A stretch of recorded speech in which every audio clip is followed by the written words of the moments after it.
ఎట్టకేలకు కదలిక. ఈ ఎట్టకేలకు కదలిక ఎందుకంటే గత ప్రభుత్వం, వైసీపీ ప్రభుత్వం ఘోర పరాభవం పొందడానికి కారణాలు ఒక 10, 15, 20 కారణాలు ఉన్నాయి. చాలామంది విశ్లేషకులు మీరు యూట్యూబ్లో కొడితే చూడొచ్చు. వాటిల్లో అందులో ప్రధానమైన ఒక కారణం భూపట్టా మీద జగన్మోహన్ రెడ్డి గారి ఫోటో రావడం. దాంతో కూడా కొన్ని మెలకువలు ఏంటంటే, మీరు అవసరమైనప్పుడు మీకు మంచి రేటు పలికేలా అమ్ముతాం, కానీ ప్రభుత్వ నిర్ణయం తీసుకోవాలి, ప్రభుత్వం ఆర్డర్ ఇస్తేనే ఇలా ఎవడు భూమి ఆడు అమ్ముకోవడానికి ప్రభుత్వం నిర్ణయించాలా. ఇది ఎక్కడ ఆలోచన, అసలు ఎవరు చెప్తారు ఇలాంటి థాట్స్? అంటే వాటి మీద కూడా కన్నుపడిందా? అంటే ఎంత భూమి ఎంత డబ్బు అయితే మనల్ని ఎవ్వరూ ఏమీ చేయలేరు. అంటే మనిషి ఉన్నవాడు ఎక్కడో తెగుతాడుగా. 100 కోట్లు ఇచ్చినట్టు 100 ఎకరాలు ఇచ్చేద్దాం ఎవరికైనా ఈ భూములను తీసేసుకొని. అంటే మరి అలాంటి ఆలోచన ఏమో మేబీ నాకు అనిపిస్తుంది. ఇక్కడ చూడొచ్చు, ఏళ్లుకేళ్లుగా రైతులు భూ యజమానులు వేధిస్తున్న సమస్యల పరిష్కారం దిశగా రెవెన్యూ శాఖ కీలక నిర్ణయాలు తీసుకుంది. ఆయా సమస్యలపై అనేక సందర్భాలు ప్రచురిత కథనాలతో కదలిక వచ్చింది. భూ సమస్యల పరిష్కారంపై కీలక నిర్ణయాలు, రెవెన్యూ యంత్రాంగానికి స్పష్టమైన విధి విధానాలు, అత్యధిక సమస్యలకు మండల స్థాయిలోనే పరిష్కారం, జేసీ నుంచి తహసీల్దార్ వరకు, జాయింట్ కలెక్టర్ నుంచి ఎంఆర్ఓ వరకు 10 కీలక అధికారాలు బదిలీ, మరికొన్ని ఆర్డీఓకు, కొన్ని మాత్రమే జేసీ పరిధిలో, రీజనల్ డెవలప్మెంట్ ఆఫీసర్ అదే ఆర్డీఓ అంటే డివిజనల్ రెవెన్యూ అధికారి, అలాగే జాయింట్ కలెక్టర్. ఎడాపెడా రికార్డులు మార్చేయడం కుదరదు.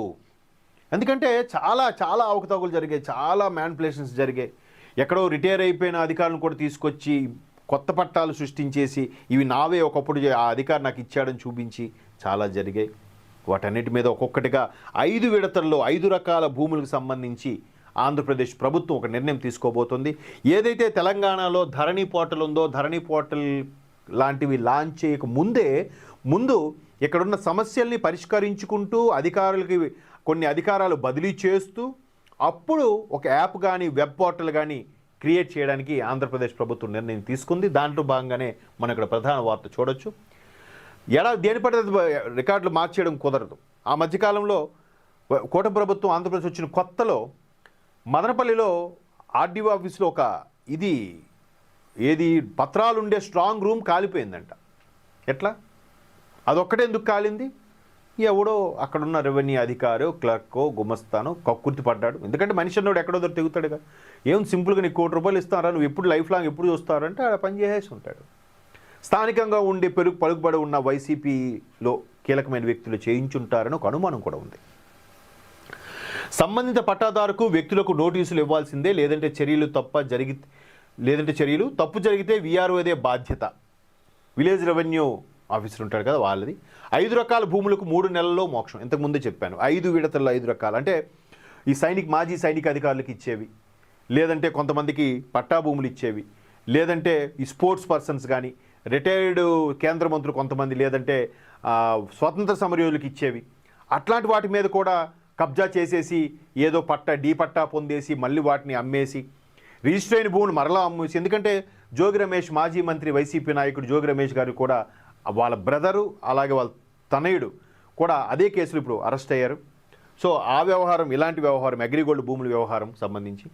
ఇకపోతే 22A జాబితా నుంచి తొలగించేందుకు తుది గడువు, మార్గదర్శకాలు జారీ చేసిన స్పెషల్ CS సాయి ప్రసాద్. అలాగే దీనిపైన వరుసగా కథనాలు. అంటే ఏదైతే ఆంధ్రప్రదేశ్లో కొన్ని అవకతవకలు జరిగాయో దానికి సంబంధించిన చాలా వరకు వార్తల్ని ఒక్కొక్కటిగా కూటమి ప్రభుత్వం ఈ డబుల్ ఇంజిన్ సర్కార్ సిజరింగ్ చేసుకుంటూ వస్తుంది. అంటే ఎక్కడైనా నిన్న ఈ పట్టా పుస్తకాలు ఇవ్వడంలో ఉద్దేశం ఏంటంటే, ఇక్కడ మనం చూడొచ్చు ఈ చిత్రంలో ఆంధ్రప్రదేశ్ యొక్క యాంబలంతో పట్టా పుస్తకాలు, పాస్ పుస్తకాలు ఇస్తున్నారు. అలా లేదంటే స్వతంత్ర సమరయోధులది ఎవరిదో పెడితే ఓకే, అవే వద్దు, దేశం రాజముద్రతో వస్తే ఓకే కదా. జగన్మోహన్ రెడ్డి గారి ఫోటో ఏంటంటే పాస్ పుస్తకాల మీద, అది ఎంత వ్యతిరేకత దారి తీసింది అసలు అర్థం అవ్వలే. చాప కింద నీరులా విస్తరించింది. అయినా దాన్ని కూడా సమర్థించుకొని ఎన్నికలకు వచ్చేసారు తగుదునమ్మా అంటూ. భారీ విమర్శలు భారీగా నోటుకొచ్చినట్టు, మీ బాబు చేశాడా, మీ అమ్మ చేస్తుందా, ఇట్లాంటి పదజాలాలు వాడుతూ ఉన్నాడులేండి ఒక మహానుభావుడు అనాలో ఏమనాలి అని, గుట్కా అంటారు ఆయన్ని. అట్లాంటి స్టేట్మెంట్లు ఇచ్చిన వ్యక్తులు ఈరోజు ఎక్కడున్నారు వాళ్ళందరూ? ఇది కదా పద్ధతి? నువ్వెవరయ్యా నువ్వు ఫోటో వేసుకోవడానికి? అంటే ఇలాంటి వాటన్నిటికీ కూడా ఆంధ్రప్రదేశ్ కూడా ఈ డబుల్ ఇంజిన్ సర్కార్ మెల్లమెల్లగా చెక్ పెట్టే ప్రయత్నం చేస్తోంది.